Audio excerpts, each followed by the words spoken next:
अस्सलाम वालेकुम औज़ु बिल्लाहि मिनश शैतानिर रजीम बिस्मिल्लाहिर रहमानिर रहीम। आज की तारीख़ है 21/8/2020 और जमात है 7वीं। मज़मून है उर्दू और मौजू है मौलाना अबू कलाम आज़ाद।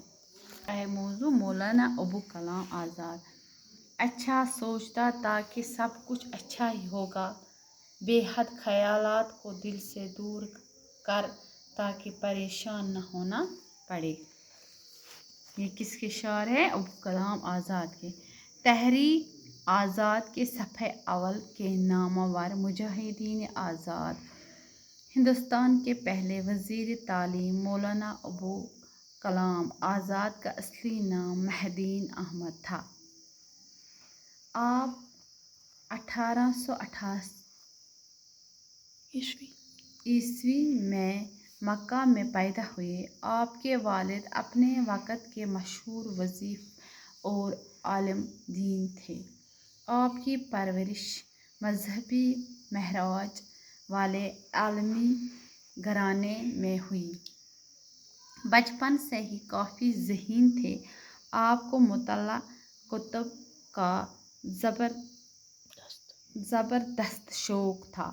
काबिल इस कदर था कि 11-12 साल की उम्र में ही अदबी ज़िंदगी का आगाज़ किया और शायर कहने लगे। मौलाना अब्दुल अहद ने आपका तखल्लुस आज़ाद रखा। 13वीं बरस की उम्र में फ़ारसी की तालीम मुकम्मल की और सिर्फ 15 साल की उम्र में लहसान सिद्दीक़ जज़ीरे के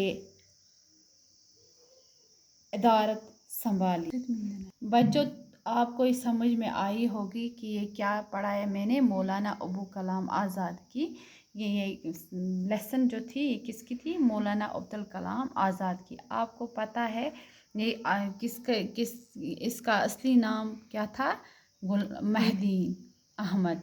ये कहाँ पैदा हुए? ये मक्का में पैदा हुए और इसका जो बाप था वो बहुत वज़ीफ़ और आलिम दीन था। उसकी परवरिश बहुत अच्छे घराने में हुई।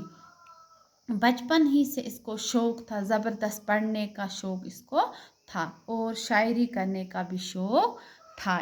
इसकी ये तालीम थी ये बहुत हद तक हुई। इसने बहुत अच्छी तालीम पाली थी।